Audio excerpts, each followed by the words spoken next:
on dit ça. En réalité, est-ce que c'est vrai? Eh oui, c'est vrai. On peut méditer et regarder. Et ça éclaire le monde.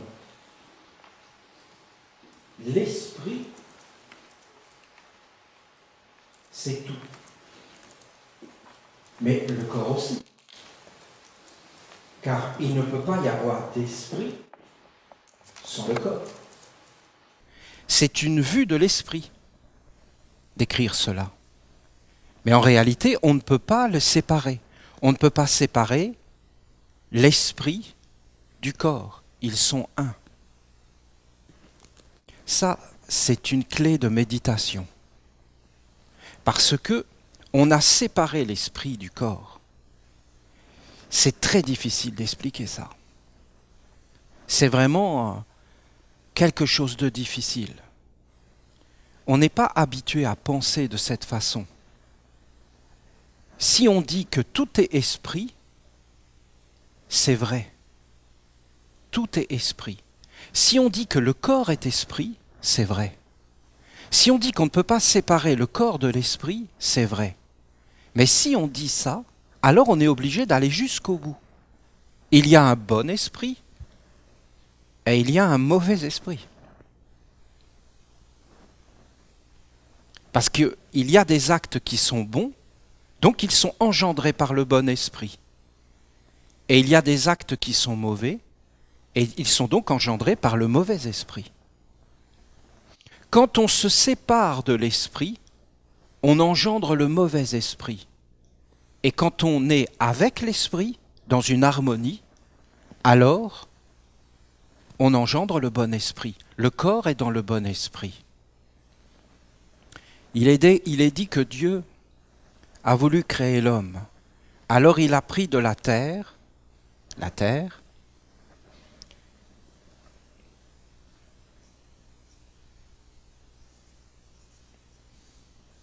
il l'a modelée pour faire l'image de l'homme.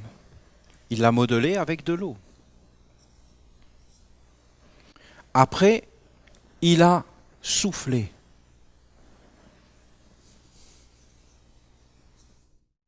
Et l'homme est devenu une âme vivante. Il a été empli par l'esprit. Il était porteur de l'esprit, mais du bon esprit. L'homme était porteur du bon esprit, parce que c'est le bon esprit qui a soufflé, la vie. Si vous regardez, c'est le mauvais esprit qui fait cela, et qui dit esprit, âme, corps, parce qu'il divise, il sépare les choses. Il dit il y a l'esprit, il y a l'âme et il y a le corps. Mais en réalité, il n'y a qu'un seul esprit. Mais lui, il commence à dire qu'il y a plusieurs.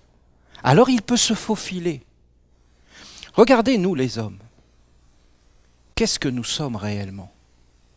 Est-ce que nous sommes le corps? Non, le corps est universel. Nous ne sommes pas le corps. Le corps est universel. Le corps appartient à tous les corps. Il est un avec la terre, avec la mer, avec les animaux, avec les plantes. Nous avons le même corps. C'est une vue de l'esprit de penser que nous avons des corps séparés. C'est une vue de l'esprit. Mais ce n'est pas une vérité. C'est une vérité, mais ce n'est pas la grande vérité. C'est une partie de la vérité. L'esprit, qu'est-ce que c'est? Bien, l'esprit, c'est la même chose que le corps. Il est universel. Il y a un esprit universel. L'esprit n'est pas forcément à nous. Il est à tous les êtres. Comme le corps, en réalité, est universel. C'est une façon de regarder. Qu'est-ce qui nous appartient à nous? Mais c'est l'âme. L'âme est entre les deux. L'âme, c'est la relation avec les mondes. Vous avez la terre, vous avez le feu, et entre les deux, vous avez l'eau et l'air, qui font la liaison entre les mondes. Ce sont des lois. En réalité, l'âme, c'est ce qui unit les choses. L'âme, c'est ce qui unit l'esprit au corps. L'âme, c'est ce qui nous unit. Si quelque chose se glisse dans l'âme, alors il s'empare et il sépare. Il sépare le corps du bon esprit.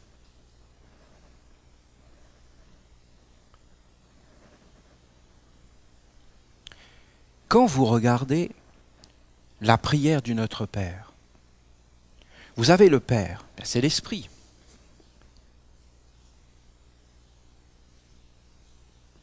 Et vous avez la Mère, c'est le corps. Et tout le reste entre les deux, c'est l'âme qui unit l'esprit au corps dans la pureté.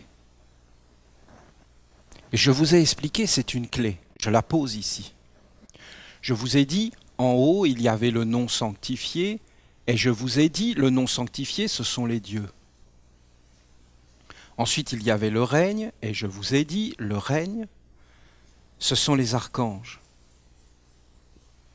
Ensuite, il y a la volonté, et je vous ai dit, ce sont les anges.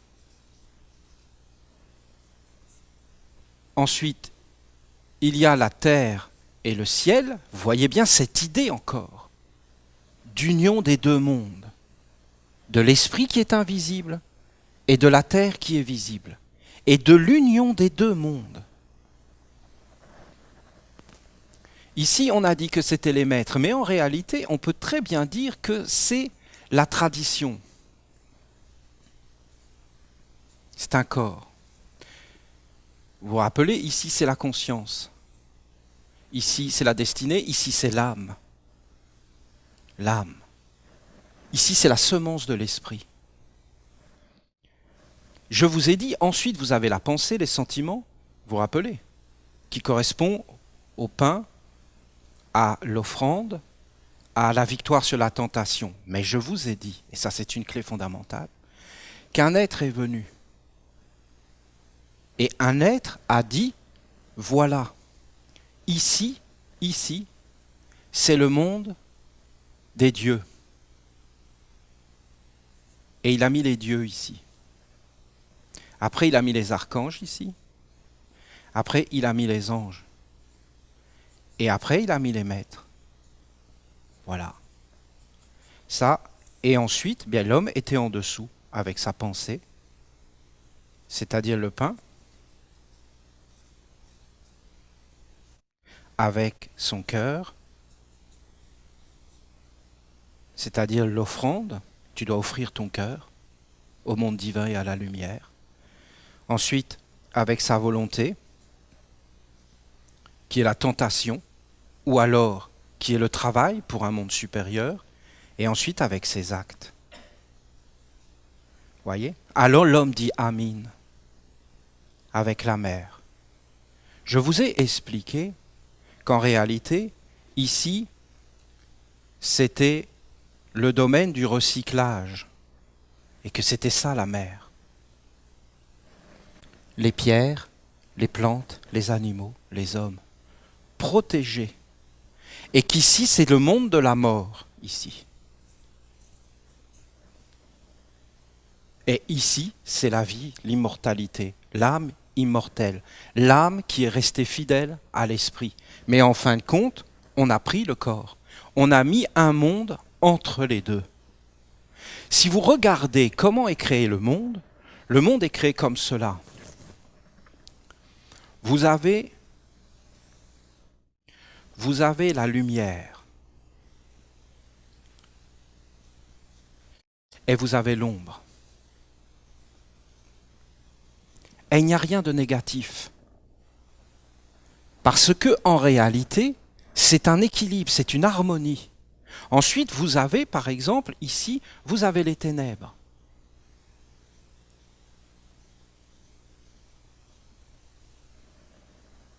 Qu'est-ce que c'est les ténèbres? Par exemple, le corps. Et vous avez l'ombre du corps, c'est-à-dire ce qui est à l'intérieur du corps. Et vous avez la lumière, ce qui a donné la naissance au corps, ce qui éclaire. Et vous avez, plus loin, vous avez l'origine de la lumière. L'origine de la lumière. Pas du tout évident à voir cette origine de la lumière. Plus loin, il est caché derrière le voile. Vous avez Dieu. Il est très bien là. Et là, vous avez le néant. Qu'est-ce que c'est le néant? C'est l'absence de Dieu. C'est l'absence de Dieu. Vous avez des étages comme cela. Quand Dieu a pris de la terre, il l'a pris dans les ténèbres. Il l'a modelé. Il l'a modelé comme cela en réalité. Ici, c'est l'âme. Il y a 4 formes d'âme. Il y a d'abord l'âme qui est immortelle.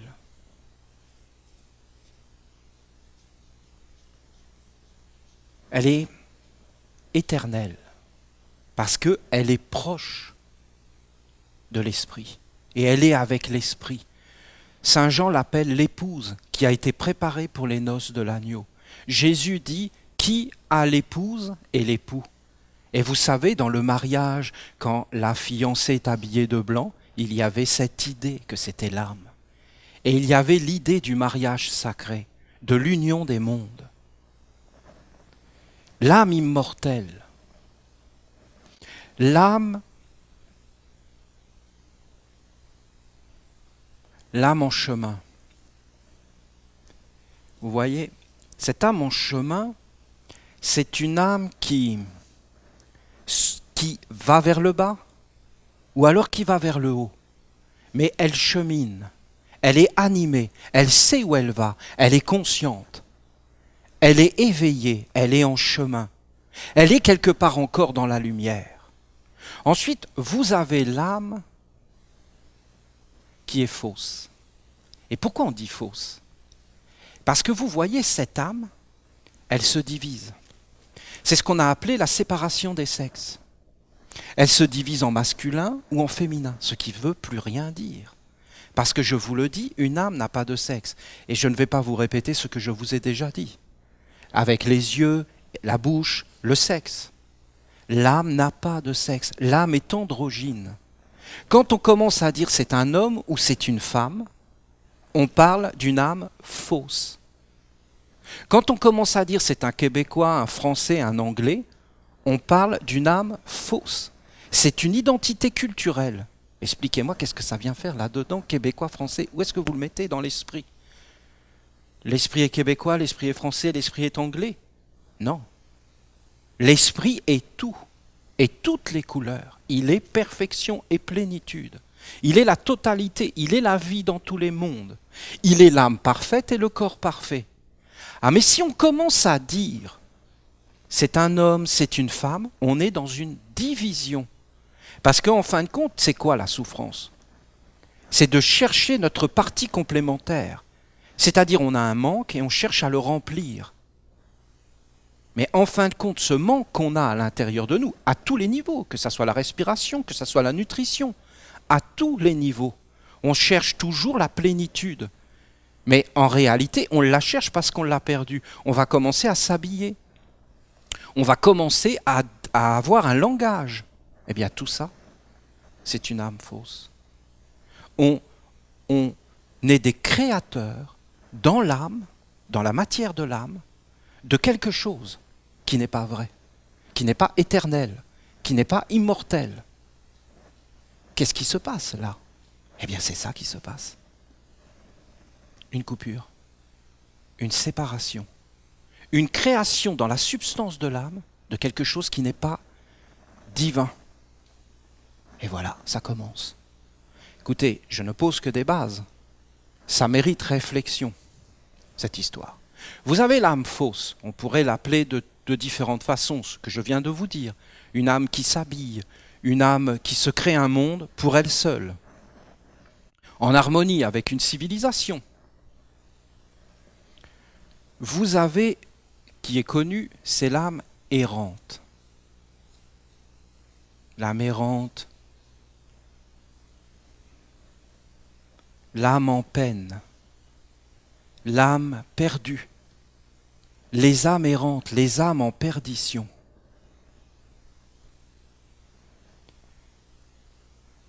Elles ne sont plus fixées. Qui est le roi des âmes immortelles, éternelles? Il s'appelle Michael. Si tu veux t'approcher de Michael, il faut que le nom soit sanctifié. Il faut que tu sois un prêtre, un mage, un être qui a un corps. Tu ne peux pas t'approcher de Michael comme cela, c'est impossible. Tu ne peux pas être un chrétien, aller à l'église et prier Michael. Tu ne peux pas faire ça. Il faut que tu aies tout un monde organisé. Michael ne voudra pas de toi. Tu ne pourras même pas t'en approcher. Tu ne peux t'approcher de Michael que de ce qui est éternel et immortel. Sinon, Michael ne te regarde même pas. Tu n'existes pas. Et si tu t'approches de lui, il te détruira. Parce que tu rentres dans son monde comme quelque chose qu'il ne veut même pas imaginer. C'est comme si tu rentrais dans le soleil. Tu ne pourras pas entrer dans le soleil. Il faut que tu aies un corps du soleil. Là, mon chemin, on l'a appelé Raphaël. Raphaël est le père de tout ce qui est sur la terre, les traditions. Ce qui est en haut est comme ce qui est en bas. Et lui, il amène le corps de la tradition sur la terre. Tous les grands maîtres ont été là, des fils de Raphaël. Mais pas le maître, car le maître, qui a un corps physique, c'est uniquement Gabriel. Mais lui, Raphaël, a donné toute la tradition. Il fait apparaître l'universel, la grande respiration. Tout est dans la sagesse quand il vient, tout est dans la vie. Là où Raphaël est, il n'y a pas la mort. Il n'y a pas le néant, là c'est la mort, la destruction, l'anéantissement total, la grande bêtise. Ici, c'est aussi la mort. Ici, si tu es éveillé ou conscient, alors ça peut être la vie. Raphaël est comme dans la lumière.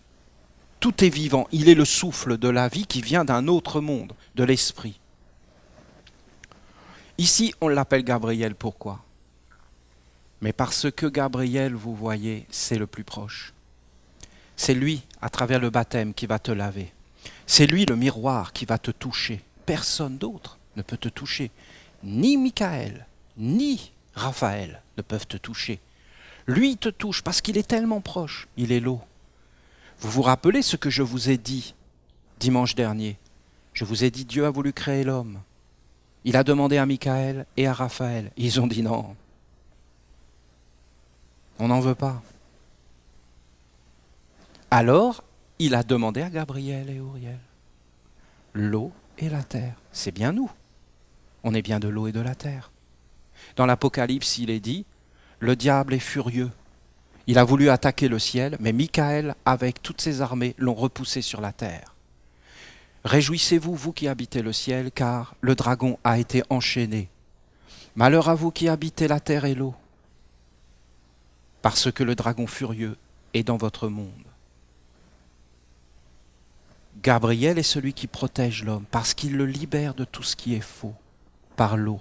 Il lui permet d'éveiller sa conscience et de se regarder tel qu'il est, et de se voir et de s'analyser.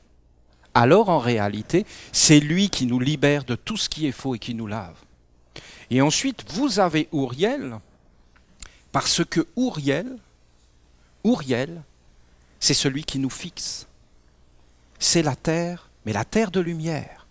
Alors il nous fixe, il nous donne une base solide. Michael est ici.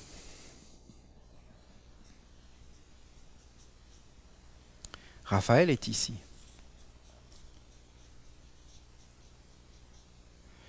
Gabriel est ici. Et Uriel est ici. Ici, vous avez le monde visible. Et ici, vous avez le monde invisible. C'est-à-dire, quelque part, le ciel et la terre. De la même façon, ici, vous avez le monde visible, Et ici, vous avez le monde invisible, le ciel et la terre. Qu'est-ce que c'est ce monde ici? C'est le monde de l'homme. C'est le monde dans lequel on vit, nous les hommes. Nous vivons dans ce monde-là. Aujourd'hui, là, tous ensemble, nous sommes où? Là. Nous sommes ici. Ici, c'est le corps physique. Parce que vous comprenez bien qu'il n'y a pas de corps physique isolé. C'est le corps physique dans l'eau. Quand nous avons un corps physique visible, nous sommes ici. Aujourd'hui, nous sommes ici. Et quand nous serons morts, où est-ce que nous irons? Nous irons ici. Ici, c'est le ciel de ce qui est ici, de ce que nous vivons ici, là. Écoutez, soyez éveillés, car vous allez voir que c'est surprenant ce que je vous dis. Je vous dis que nous sommes là et que nous sommes animés. Notre corps est animé. Mais ça, en réalité, c'est une perfection. Mais qu'est-ce qui s'est passé?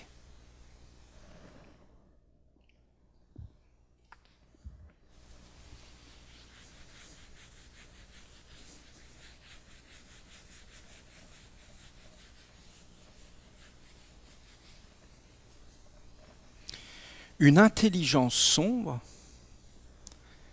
s'est emparée de l'ombre. Et elle a dit, l'ombre, c'est la lumière. Elle a tout décalé. Et elle nous a mis ici. Et elle vit ici. Elle a pris notre place. On a été usurpés. Et en fin de compte, on nous a mis ici. Et ici, ils ont mis Gabriel. C'est pas Gabriel, bien sûr. Et ils ont mis Uriel. Et ils ont dit, Michael est là. Et Raphaël est là.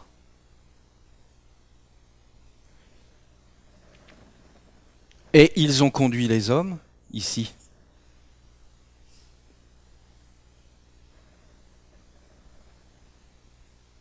Il vit, nous vivons ici. Nous sommes des corps. Ah oui, on a une âme, bien sûr. Elle est où, notre âme? Et qu'est-ce qu'on fait pour elle? Et c'est quoi l'esprit? C'est caché. On n'est en réalité que des corps. Qu'est-ce que c'est le corps? C'est l'opacité qui se révèle de l'esprit. Oui, mais quel est l'esprit qui est derrière? Voilà la grande question. Alors je vous dis, quand nous vivons dans le corps physique, nous sommes réellement dans le monde de la mort. Et quand nous mourons, qu'est-ce que nous sommes? Eh bien, des âmes en peine, errantes. Pourquoi? Mais parce que nous avons perdu le seul bien que nous avons, c'est-à-dire le corps physique. La seule identification que nous avons, c'est-à-dire le corps physique. Alors qu'en réalité, nous devrions être l'esprit. Et pas que le corps. Mais nous ne vivons que pour le corps. Vous savez, l'attraction terrestre, je lance ce stylo en l'air, il va voler. Comment c'est possible? Parce que j'ai une âme. Si j'ai pas d'âme, expliquez-moi comment je fais voler ce stylo. Je le lance, il vole. Pourquoi il vole? Mais parce que je lui ai transmis mon âme. Donc il va vaincre la loi de l'attraction terrestre et de la pesanteur. C'est quoi l'attraction terrestre? C'est la loi qui fait que tout ce qui est séparé doit être uni. C'est la même loi qui va faire retomber ce stylo sur la terre que celle qui pousse l'homme à s'unir avec une femme, ou la femme à s'unir avec un homme, ou alors qui pousse l'homme à respirer, ou alors qui pousse l'homme à se nourrir et à combler un manque. Le stylo va vouloir retrouver son centre, son origine, et la terre va l'attirer, le centre de la terre. Pourquoi il va s'envoler? Parce que comme j'ai une âme, je peux le faire s'envoler. Mais au bout d'un moment, mon âme va cesser, parce que mon action est limitée, donc il va retomber. Si je le lançais avec la puissance de l'esprit, il ne retomberait pas sur la terre. Il aurait une puissance infini qui serait capable de vaincre l'attraction terrestre. Quand les hommes veulent aller vers la lumière, à un moment donné, ils sont tirés en arrière par l'attraction de leur corps. Vous n'avez jamais senti toutes les tensions et les choses qui vous limitent? C'est ce qu'il faut traverser en ayant un corps qui est capable, en réalité, d'aller vers la lumière. Aujourd'hui, je vous dis que les hommes sont là, le corps physique. Alors maintenant, je vais vous expliquer l'importance de la mer. Gabriel est lié à la mer. Ah bon, Olivier? Gabriel est lié à la mer? Oui, beaucoup plus qu'Uriel. Mais Uriel, c'est la terre. Oui, mais Gabriel, c'est l'eau. Et l'eau, c'est ce qui est supérieur à la terre. C'est la vie. Gabriel, c'est la mer. Aujourd'hui, les hommes, où est-ce qu'ils sont? Dans leur corps physique? Non. Ils sont là, les hommes. Complètement fous et ivres. Ils ne sont pas incarnés. Ils sont désincarnés. Et ils vivent dans un monde d'illusion absolue. Il faut être calme, regarder ces choses, et vous verrez, dans des croyances, dans des concepts, dans des idées. Mais jamais ils ne touchent le corps physique. Les hommes se font des idées de ce que sont les arbres, des idées de ce qu'est la vie, mais ils ne vivent pas la vie. Les hommes ont un corps physique, mais ne viennent jamais dans le corps physique. Ils se font des images de ce qu'est le corps physique, mais ils ne vivent pas intensément leur vie. Ils vont dans des mondes de spiritualité. Ici, c'est des spiritualistes. Mais tout est gouverné par la spiritualité, parce que dès que tu es né sur la terre et que tu as un corps, c'est ce monde-là qui s'en empare et qui te dit tu vas travailler pour ça, tu vas respirer pour ça, tu vas manger pour ça. Et c'est une magie. Et ils mettent tout cela derrière. Et en réalité, l'homme vit sa vie. Mais quand il va mourir, il va rencontrer les dieux pour lesquels il a vécu, mais il ne les connaît pas. Qu'est-ce que doit faire un homme s'il veut aller sur un chemin, être une âme en chemin? Eh bien, vous voyez, d'abord, il doit être conscient qu'il est là. Si l'homme n'est pas conscient qu'il est là, mais c'est même pas la peine d'en parler. Le premier passage que doit faire un homme, c'est qu'il doit traverser ça. Pour rencontrer ici le Père Gabriel. Qu'est-ce que Gabriel? Gabriel, c'est un maître. Dans le sens que si tu rencontres Gabriel, tu vas rencontrer un maître. Je vous rappelle que c'est la conscience. Un maître, c'est-à-dire un miroir. Qu'est-ce que c'est un maître? Un vrai maître, c'est la mer. Tu veux savoir qu'est-ce que la mer? Eh bien, tu regardes un maître. Si tu n'as pas la connaissance de la mer, tu ne verras jamais ce qu'est un maître. Mais si tu as la connaissance de ce qu'est la mer, tu verras ce qu'est un maître. Parce que quand un maître authentique te parle, tu es en présence de la mer. Parce qu'un maître va te parler de la mer. Il va te montrer la sagesse, il va t'éclairer les mondes, il va te nourrir. Il va, en fin de compte, te mettre au monde. Et qu'est-ce que va faire un maître? La première chose qu'il va faire, il va te mettre dans la réalité. Et il va te dire quoi? Mon ami, regarde tes pensées. Tes pensées. Regarde tes sentiments, regarde ta volonté, regarde tes actes, regarde ce qu'il y a derrière. Qu'est-ce qui va se passer quand l'homme va faire ça? Vous comprenez, il faut d'abord qu'il passe ça et qu'il entende le maître. Parce que s'il s'approche d'un maître avec toutes ses illusions et ses concepts, ça ne tiendra pas. Je peux vous garantir que ce n'est pas facile. Parce que l'homme est pétri de concepts. Il n'a pas été pétri par le Père, mais il a été empli. Il a ses propres idées de ce qu'est Dieu. Et en fin de compte, de ce qu'est la vie. Alors que là, on ne te demande pas d'avoir des idées personnelles. On te demande d'être dans la réalité et de t'éveiller avec la réalité, pas dans des rêves, pas de fuir. On te demande de regarder la réalité. Regardez la parole de l'archange Gabriel. Si les hommes savaient réellement ce qu'est la mort, ils ne vivraient pas comme ils vivent. C'est-à-dire que de voir les choses. Oui, mais les hommes s'endorment dans des concepts qui les rassurent. Alors les hommes ne comprennent pas, ne s'éveillent pas, ne voient pas le monde tel qu'il est. Qu'est-ce qu'il y a ici, là? Là, il y a ce que on a appelé le gardien du seuil.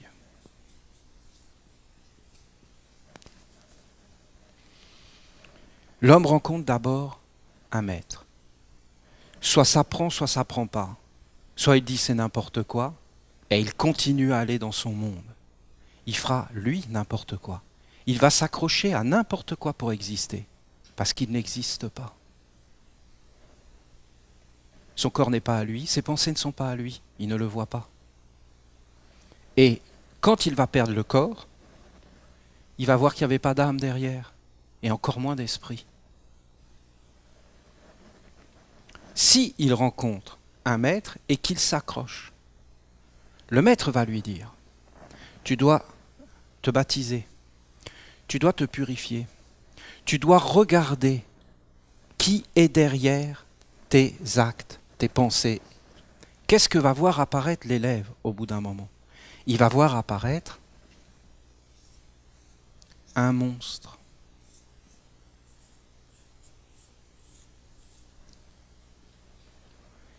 Il va le voir en face de lui, ici. Il peut le voir de plein de façons, des peurs, des doutes, des remises en question, des difficultés. Ce monstre va lui parler. Il va lui dire, mais va-t'en d'ici, je ne veux pas de toi. Et lui va te dire, mais je suis ton père. C'est moi qui t'ai mis au monde. C'est moi qui étais là à ta naissance, c'est moi qui étais là quand tes parents t'ont conçu. C'est moi qui t'ai formé, c'est moi qui ai pris soin de toi. J'étais toujours là. Tu as vécu pour moi. Tout ce que tu as eu, c'est moi qui te l'ai donné. Et maintenant, tu me renies. Parce que tu veux aller vers un Dieu que tu n'as jamais vu et qui t'a laissé tomber. Qui était là? Moi. Qui a formé l'humanité? Moi. Il te dira toutes ces paroles et il ne te dira pas comme je te l'ai dit moi, il va te le montrer. C'est-à-dire que c'est imparable ce qu'il va te dire. Il va te le montrer avec tous les détails. Parce qu'il a ce savoir. Et il te dira, même si tu veux aller vers Raphaël, parce que mon ami, tu as le savoir, je ne peux pas m'opposer à la mer.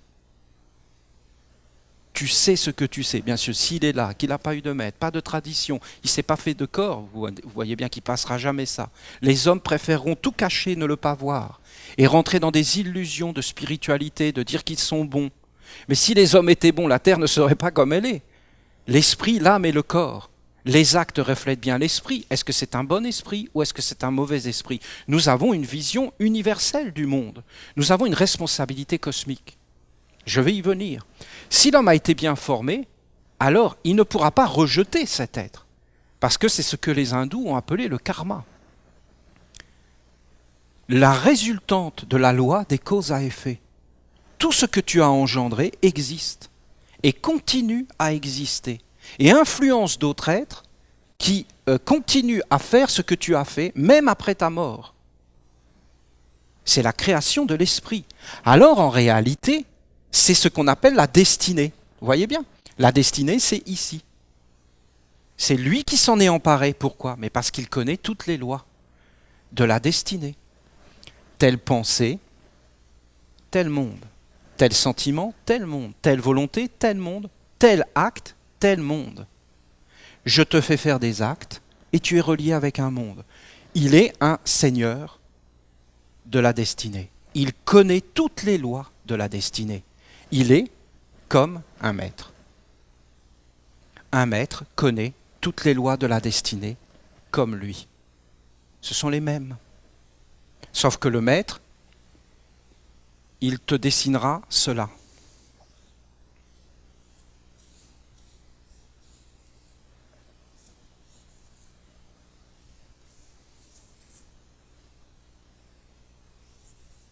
Lui, il te dira de servir son intelligence sombre qui conduit tout au néant.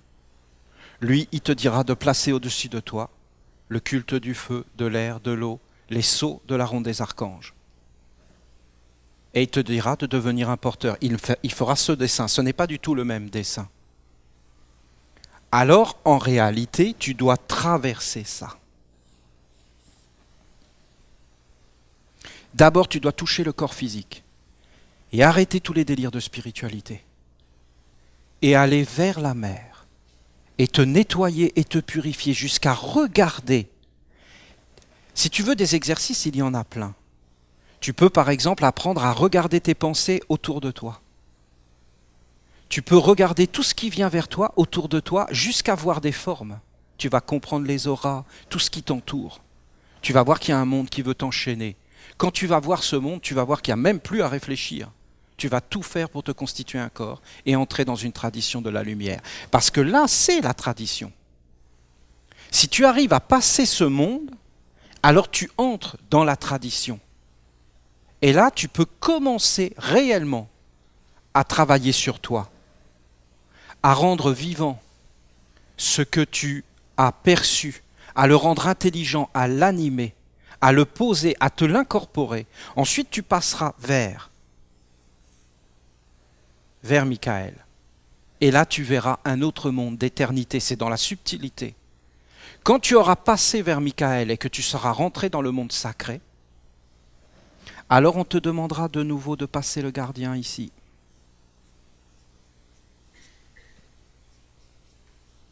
C'est le gardien du seuil, mais ce n'est pas le même. Ici, c'est un gardien qui t'est personnel. C'est ta propre lignée, ta propre tradition, c'est-à-dire tes parents, ton karma, ton hérédité, les dieux qui vivent avec toi et avec lesquels tu es né. Tu dois les traverser. Mais quand tu reviendras ici, alors on te demandera de traverser le gardien du seuil de l'humanité tout entière.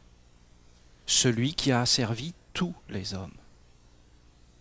Et alors, ici, tu devras passer et faire une œuvre.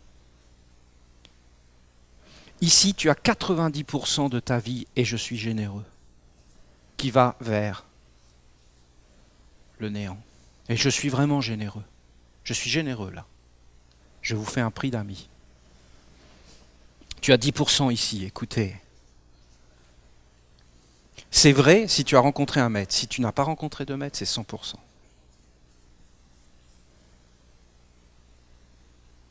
100%.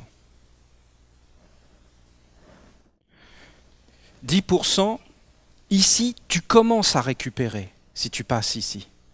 Tu commences à récupérer. 70%, ce qui est énorme. Si tu passes ici, c'est 100% pour la lumière. C'est ce que les alchimistes ont appelé ici la pierre philosophale. Elle transforme tout en or. Il n'y a plus de déchets. Tu fais une œuvre pure. Ou alors tu es un mage noir. C'est tout à fait possible. Il y en a, ils sont là, ils rentrent ici et ils commencent à avoir des pouvoirs personnels parce qu'ils ont compris comment ça marchait. Parce que quand ils ont passé le premier gardien, il leur a enseigné comment ça marche. Alors ils commencent à avoir des pouvoirs et ils asservissent les hommes. Après, tu as ceux qui ne se sont pas arrêtés là et qui ont continué et qui sont montés vers Michael. Et après, ils sont revenus là et là, ils se font attraper. Et là, ils font des grandes œuvres sur l'humanité tout entière pour la servir et conduire tout vers le néant. Vous avez les grands chefs d'État. Si vous regardez derrière, vous verrez des karmas mondiaux, des forces, des mondes qui asservissent les hommes et les conduisent là où ils ne veulent pas aller, comme avait dit Jésus à Saint-Pierre. Quand tu étais jeune, tu allais là où tu voulais, mais quand tu seras vieux, un autre viendra et t'emmènera là où tu ne veux pas aller. Ça y est, il n'a pas le savoir. L'homme doit contrôler ses pensées, regarder ce qu'il y a derrière, c'est individuel. Une fois que l'homme a travaillé sur lui, qu'il s'est fait un corps, il doit entrer dans une œuvre globale. Aujourd'hui, la nation essénienne est en train d'essayer de passer ce gardien pour arriver à passer la porte ici et enfin de toucher notre mère. Parce que vous comprenez, le but de tout, c'est Uriel. Uriel, c'est la perfection, c'est la 4e lettre. Quand tu touches Uriel, tu touches le corps, mais tu as tout nettoyé. Alors en réalité, tu poses une œuvre et ça y est, tu commences à exister. Pourquoi? Parce que tu touches la mer et que tu existes. Comment vous expliquer ça? Quand les hommes vivent ici, ils parlent, ils bougent, ils travaillent, mais tout ce qui arrive là, c'est pour une errance. Ça ne donne aucune stabilité. Mais l'enjeu, ce n'est pas le corps physique, l'enjeu, c'est les mondes magiques qui nous entourent. La vraie question, c'est de savoir qui a enchaîné les arbres, qui a enchaîné les hommes, et comment il l'a fait pour enchaîner. C'est ce que je vous explique. Et une fois que tu comprends comment il a fait pour enchaîner, eh bien tu sais comment faire pour te déchaîner, pour enlever les chaînes et te libérer. Alors qu'est-ce que tu feras quand tu te seras libéré toi-même? Tu te présenteras devant le monde divin, et tu diras, je suis un serviteur de la lumière et de l'esprit. Alors tu pourras t'arracher à l'attraction terrestre et commencer à œuvrer pour l'esprit, pour un monde large et grand, universel, et à poser une œuvre universelle qui libère les êtres, qui amène une nouvelle écriture, même dans les mondes de la magie. Parce que quand les hommes, ils meurent, à quoi ils se raccrochent? Ils se raccrochent, ils n'ont plus de corps. Ils se raccrochent à tout ce qui se présente devant eux. Ils étaient musulmans, c'est le prophète Mahomet, c'est la religion musulmane qui arrive, hop, ils rentrent dedans. Ils étaient chrétiens, c'est le pape, c'est Jésus qui arrive, hop, ils rentrent dedans. Et là, ils se stabilisent. Ils croyaient en la nature, c'est la nature qui se présente, ils rentrent dedans. Ici, tout ce que l'homme peut croire existe. Le problème, c'est que c'est une illusion. Et que l'homme, il n'y a rien derrière. Alors l'homme perd tout. Il n'y a plus d'âme. Il n'y a plus d'esprit, il n'y a même plus de corps. Il n'y a qu'un mensonge en réalité. Une ombre qui n'est même plus rattachée à la lumière.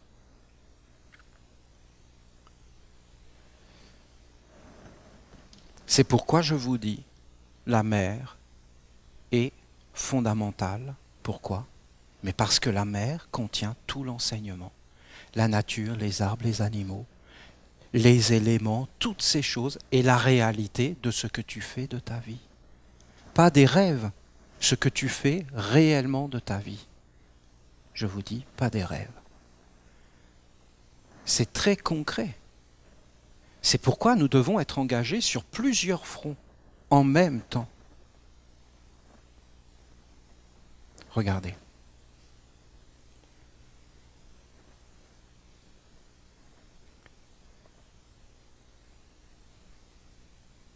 Le Canada est un pays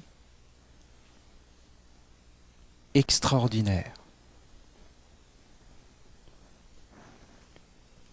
Mais quand on dit que le Canada pratique la torture en Afghanistan, ça dérange, vous ne trouvez pas? Et pas quand ils pratiquent la torture sur des gens qui seraient des gens en lutte, armés, des militaires. À la limite, on pourrait éventuellement le comprendre, bien que c'est vraiment limite et frontière, non? Mais il le fait sur des paysans, sur des femmes qui n'ont rien à voir là-dedans. Qu'est-ce qui se passe? Bien, vous voyez bien qu'il y a un monde qui apparaît ici dans les mondes invisibles. Et ce monde dit, c'est une vérité. On ne peut pas le nier. Ça nous dégrade. C'est pourquoi nous, en tant qu'Esséniens, nous devons écrire des textes, non pas contre le Canada, mais pour dire que nous sommes contre toute forme de torture. Et pourquoi? Avec une intelligence. Pas pour condamner qui que ce soit, ni le Canada, ni n'importe quoi, parce qu'on peut toujours tout justifier, vous comprenez? On ne veut pas condamner. On veut juste dire, nous, comment on voit le monde jusqu'à un corps. Si on arrive ici à avoir un texte,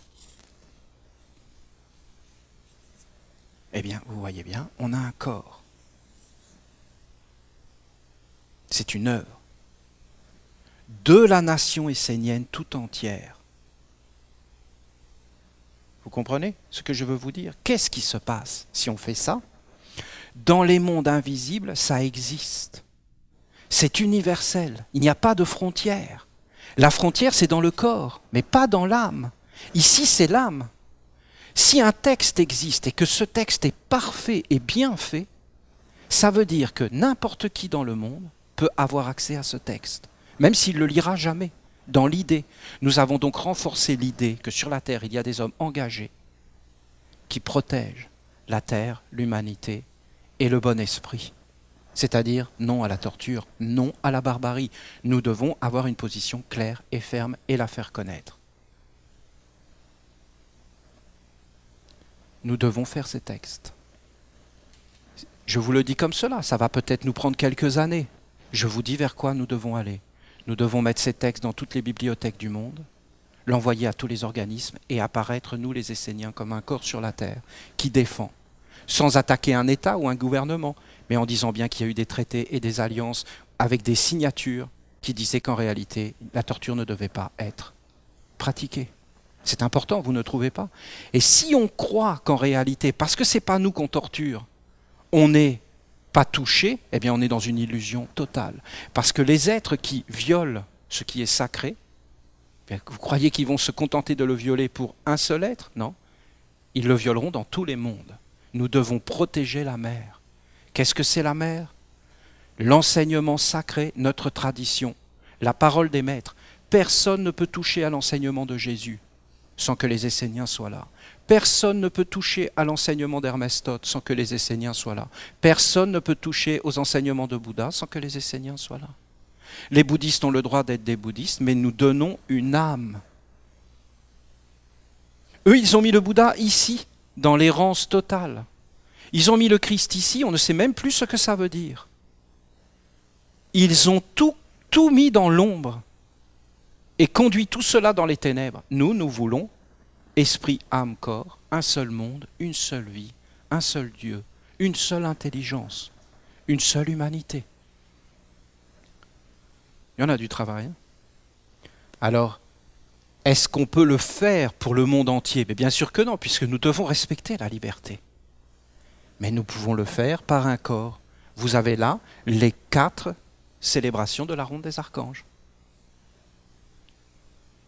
Vous avez là 4 mondes. Vous avez là 4 sceaux. Vous avez là toute une sagesse qui se révèle. En réalité, nous devons mettre notre âme vers notre âme éternelle, immortelle. Et nous ne devons pas simplement la vivre comme une philosophie, mais nous devons faire les œuvres dans lesquelles elle s'accomplit. La grande Isis, c'est celle justement qui passe ces mondes et met le trône sur sa tête, le Saint-Siège, le trône du roi des rois, pour qu'en réalité, la vérité qui éclaire et qui libère puisse s'asseoir sur la terre, parler, chanter, danser, œuvrer. Vous voyez de quoi je me sers pour essayer d'amener quelque chose. Vous voyez bien que c'est une tradition. Vous voyez bien que je me sers d'archange et d'une tradition, de paroles sacrées, pour amener une intelligence qui éclaire le monde au-delà des traditions et qui l'éclaire même dans nos vies quotidiennes. Parce qu'après, vous pouvez en comprendre des choses. On dit être une ombre de soi-même. On dit être pris par le karma. Comment vous voulez sortir de cela s'il n'y a pas tout ce monde qui est posé? Voilà ce que nous avons fait, nous les Esséniens, en faisant la ronde des archanges.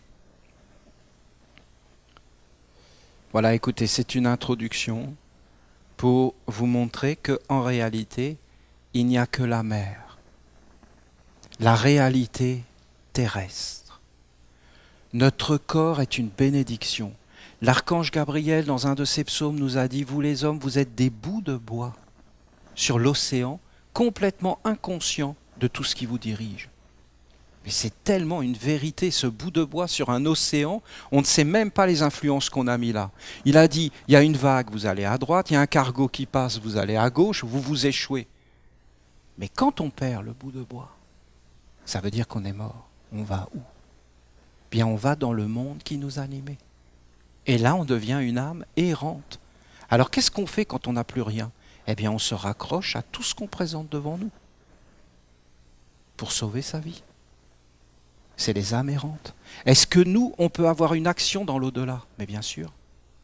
Si plus aucun homme sur la terre n'est dans une tradition pure et vivante, avec une alliance avec un autre monde, en traversant cette eau, eh bien ça ne se régénérera plus.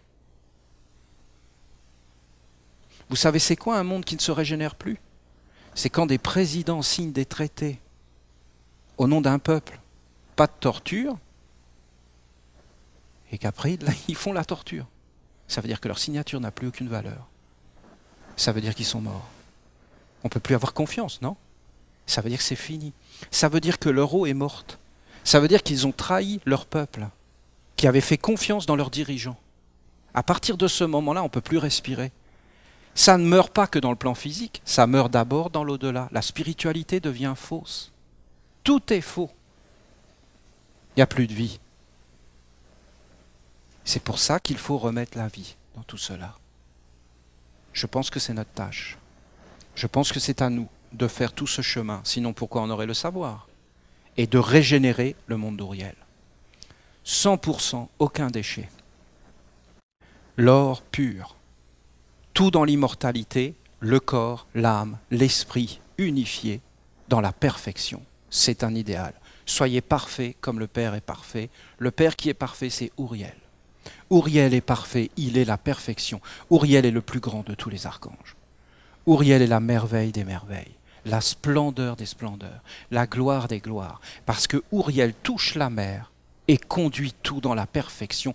Il n'abandonne aucun être. Uriel est celui qui est descendu le plus bas. Je peux vous garantir qu'aucun archange, aucun dieu, aucun ange ne descendra dans le monde des hommes. Alors qu'est-ce qu'ils font? Ils envoient des maîtres pour toucher ce monde-là. Jamais ils ne descendront dans les ténèbres. Jamais. Et jamais ils ne traverseront ces mondes faux. Ils envoient des maîtres. Et en général, ça se finit mal pour eux. Regardez, vous verrez. Parce que c'est vraiment un monde faux. Totalement faux partout.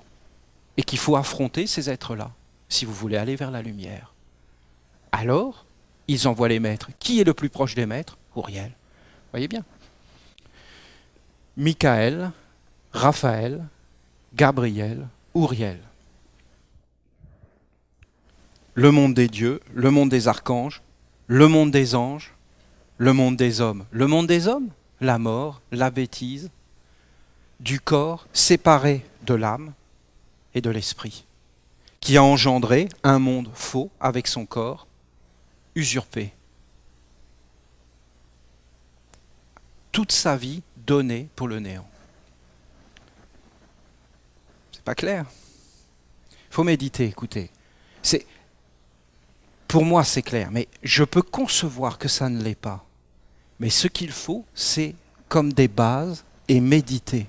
Et vous allez voir qu'au bout d'un moment, ça va devenir de plus en plus clair. Vous allez vous former un corps de compréhension.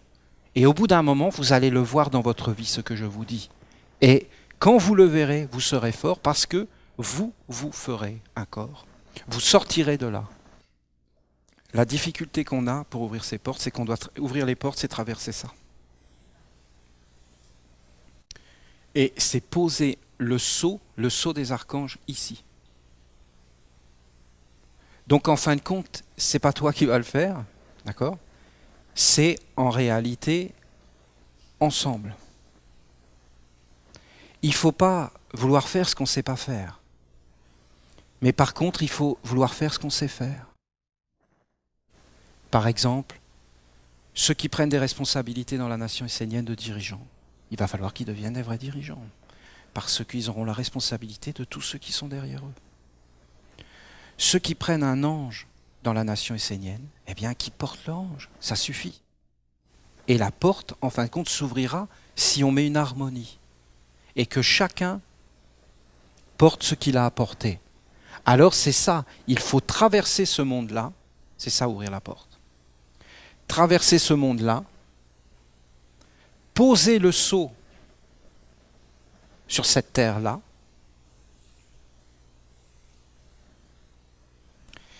sur le sceau, construire le temple avec le culte pour honorer les dieux. alors nous nettoierons dans tous ces mondes-là les éthers.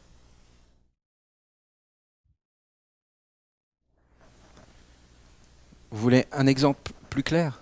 Bon, tu vois, quand tu es né ici, que tu as pris un corps physique ici, tu étais un corps entouré d'eau. On a dit travail.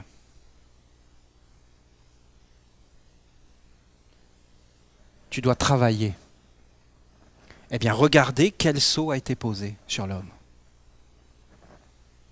Ici, ici. Quel est le fruit de ton travail dans l'autre monde? Puisque vous vous rappelez tout ce que je vous ai dit.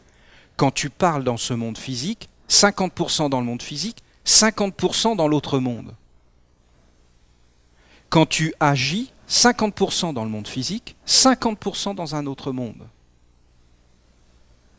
Quelle a été la part qui a été donnée? En réalité, il y avait une ombre qui t'empêchait d'aller vers un travail immortel, de ton âme immortelle. Tu as travaillé pour quelle âme? Quelle nationalité? Quel vêtement? Quelle apparence? Est-ce que c'était des apparences? Est-ce que c'était profond? Qui tu as nourri avec ton travail? Qui tu as fait vivre? On parle de spiritualité, de développement personnel. De qui on parle? De quelle âme on parle dans ces 4 âmes-là? Quelle est l'âme qui a gouverné ta vie et vers quoi? Est-ce que tu étais en chemin vers une immortalité ou est-ce que tu étais en chemin vers une errance?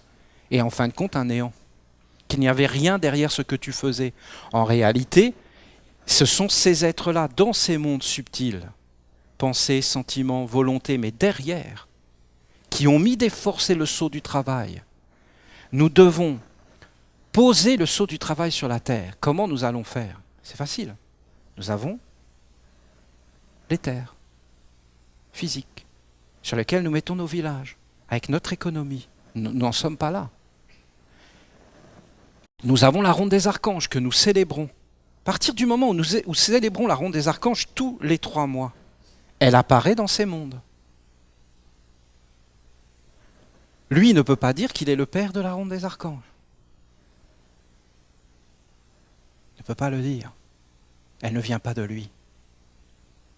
Il n'y a rien de lui dans la ronde des archanges. Il peut dire des choses, c'est clair. Il peut toujours dire, de toute façon, il ne faut pas qu'il parle. Bon.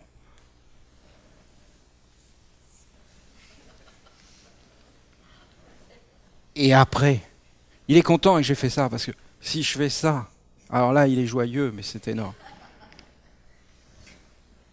Il faut donc, en fin de compte, poser des œuvres qui vont ouvrir et qui font que tu peux de plus en plus passer. Aujourd'hui, qu'est-ce qu'il faut faire? Il faut poser des sceaux pour que les portes s'ouvrent et que le culte soit possible. Où existera ce culte? Eh bien, il va y avoir des prêtres à la 4e marche qui se tiendront sur ces sceaux et qui tous les jours vont les animer pour nous tous. C'est un travail collectif. Ce n'est pas un travail individuel. Il nous faut des prêtres et des prêtresses qui sont engagés et qui font un travail pour régénérer ces éthers. Il faut que tout ce travail soit suivi. Ah non, c'est une grande œuvre qu'on s'est mis sur le dos, c'est clair. C'est un corps pour le monde divin que nous voulons créer sur la terre. Vous comprenez? Pourquoi aujourd'hui on n'a pas réussi à ouvrir la porte de l'eau? Parce qu'on n'a pas posé le sceau de la famille. Et que quand on s'est présenté devant l'archange Gabriel, c'était plus dur que devant l'archange Michael, paradoxalement. Parce que pour l'archange Michael, pourquoi c'est passé? Parce qu'en réalité, on a des prêtres, on a des prêtresses, on est des êtres ardents. Tous, les Esséniens qui portent des anges, je peux vous garantir qu'on est tous purs, les Esséniens, dans nos intentions. On ne comprend pas forcément tout, vous comprenez? Mais si on peut être sûr d'une chose, chez tous les Esséniens en général, même quand ils font des bêtises, ils ne font pas des bêtises volontairement, ils font des bêtises parce qu'ils ne comprennent pas. Mais dans l'intention, je peux vous garantir que tout le monde souhaite le monde divin et la beauté et la perfection. Ça, c'est une force qu'on a. C'est pour ça qu'on a réussi à ouvrir cette porte. Mais quand il a fallu s'approcher de Gabriel, c'était plus près de nous. Et Gabriel, il a regardé l'eau de nos relations. Est-ce que nos relations sont pures? Oui, dans un idéal. Mais dans la réalité concrète, on chicane et on chicote. Pour des bêtises. On ne sait pas nettoyer. On se mêle de tout. Tout le monde donne son avis sur tout. 50% dans le plan physique, c'est déjà heureusement, parce que si on avait 100%, on serait mal parti. 50% dans un autre monde. Est-ce que vous comprenez? Quand il s'approche, l'archange, il a vu cet autre monde, notre ciel, et il s'est dit c'est une confusion. Il n'a même pas pu descendre dans le temple, c'est pour vous dire. Le fait qu'on anime, qu'on veuille ouvrir un monde divin supérieur, le monde des dieux, a fait que ça a augmenté les bêtises qu'on faisait. Ça a augmenté l'intensité. Si tu veux monter plus haut, ça augmente. Le problème qu'on a, c'est que pour avoir accès réellement à ce monde, en tant que nation, c'est-à-dire en tant que collectivité, et pas en tant qu'individu, d'accord? Aujourd'hui, qu'est-ce qui se passe? Aujourd'hui, vous avez un maître qui est un missionné de ce monde. Donc, en fin de compte, ce maître vous dit des enseignements qui ne sont pas possibles, qui n'existent pas sur la Terre à l'heure actuelle. Je ne sais pas si vous en êtes conscient. Et en fin de compte, ces enseignements qui n'existent pas, ça ne veut pas dire qu'ils n'ont pas existé. Ils ont existé dans un lointain passé. On n'est pas en train d'inventer quelque chose, vous comprenez? C'est la mer. Nous sommes avec la mer. C'est la sagesse de la mer. Ça n'appartient pas aux hommes, ce savoir. En réalité, ça a déjà existé, mais ça s'est éteint et ça a été déformé. Aujourd'hui, il est réactivé, mais pour des hommes. Si on veut atteindre ce monde puissamment, il faut qu'on soit une nation et qu'on ait une action universelle. Ce n'est pas un maître seul qui pourra le faire. C'est une nation. Il faut qu'on soit plusieurs. D'où le chemin qu'on a commencé, à travers nos formations, d'élever certains êtres à la 4e marche, pour qu'ils puissent apparaître dans ces mondes. Mais pour cela, il faut d'abord qu'on pose les sceaux. Sinon, ces mondes s'opposeront et empêcheront nos œuvres, ce qu'ils font d'ailleurs en ce moment, d'atteindre une dimension universelle. Si demain on arrive à avoir un corps posé, alors nos œuvres auront une dimension universelle. Qu'est-ce que ça veut dire? Ça veut dire que sans savoir que c'est nous les Esséniens, et même qu'on existe, à l'ONU, des dirigeants, des hommes vont commencer à se dire « mais qu'est-ce que c'est que cette idée de travail ?» Et des nouvelles idées vont apparaître dans le monde, sans qu'ils sachent que ça vienne des Esséniens. Et ils vont commencer à s'activer dans ce sens-là. Par exemple, regardez, vous voyez, vous avez l'industrie du cinéma. Hollywood, c'est énorme. C'est financé par l'État et l'armée. Vous voyez bien, par exemple, la série X-Files. X-Files a été supprimée au moment des attentats. Pour quelle raison? Mais c'est écrit. Il était malvenu de critiquer le gouvernement officiellement en disant qu'il y avait des choses cachées que le gouvernement nous cachait, alors qu'on était en guerre terroriste. Ils ont supprimé la série télévisée. Vous comprenez? Ça va jusque-là. Pourquoi? Parce qu'à travers le cinéma, vous avez accès à des concepts. Quand ils ont commencé à amener l'idée de torture, Guantanamo, les bateaux en eau hors territoriale, qui sont des prisons dans lesquelles ils torturent, eh bien, qu'est-ce qu'ils ont fait? Ils ont commencé à faire des séries sur la guerre en Irak, où tout doucement, dans ces séries télévisées, ils y sont allés tout doucement, tout doucement, tout doucement, ils sont amenés, en fin de compte, à pratiquer la torture dans les séries de films. Donc, ça a été accepté parce qu'on l'avait vu. C'est aussi bête que ça. Les hommes sont rien. Il suffit de leur mettre un monde et ils vivent dedans, des âmes errantes. Vous leur mettez un restaurant, vous leur mettez un cinéma, et ils rentrent. Ils mangent, ils regardent, ils vont se coucher. Ils attendent la mort. Ils se poseront plus de questions. C'est ça l'âme. Alors qui est l'esprit de cette âme?